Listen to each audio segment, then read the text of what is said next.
Pagpalang araw po sa atin lahat. Darin Espanto nagsalita na sa tunay na relasyon nila ni Kylene Alcantara at inamin na rin ni Darin na nagkaroon sila ng relasyon ni Kylene. At nagbigay na rin ng pahayag si Darin kaugnay sa away nila ng mag-ina na sina Cassie Legaspi at Carmina. At marami ang nagsabi na nasaktan daw si Cassie dahil kaibigan lang daw ang turing sa kanya ni Darin Espanto at nangananay nito si Carmina Villarruel. Kailan lang naging usap-usapan ang naging guesting ng kapuso actress na si Kylene Alcantara sa It's Showtime, kung saan tinutukso nga ni na Vice ganda si Darin Espanto at Kylene Alcantara dahil bagay daw sila nga dalawa. At nang mapasabak nga sa Fast Talk si Darin Espanto, natanong kung ano ba talaga ang tunay na relasyon nila ni Kylene. At dito na nga inamin ni Darin na nagkarelasyon daw sila ni Kylene Alcantara.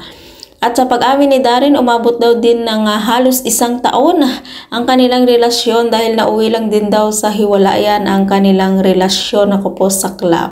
Ilang mga panahon na yun, mga bata pa lamang sila at madalas na nagkakaroon sila ng misunderstanding at puppy love lang daw ang kanilang naging relasyon. At nang natanong din si Darin sa kumakalat na isyu sa away nilang mag-ina na sina Cassie at Carmina na nagsiselos daw si Cassie Legaspi at natanong kung ano ba talaga ang tunay na relasyon nila ni Cassie Legaspi at sinabi ni Darin Espanto na best friend lang daw ang turing sa kanya ni Cassie at kaugnay nito hindi daw umano nagustuhan ni Cassie ang mga sinabi ni Darin Espanto dahil sa pagkakaalam daw ni Cassie may relasyon daw sila ni Darin. At napag-usapan ang Instagram story ni Cassie kung saan tila pataman niya daw ito kay Darin Espanto kung saan panlalaglag daw sa kanya.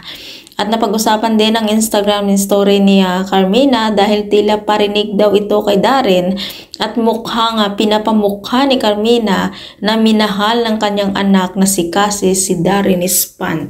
Kung ikaw hindi pa nakasubscribe ng aking channel, mag-subscribe ka na sa aking channel, Ayos Kay Velasco. Maraming salamat po at mapagpalang araw po sa ating lahat.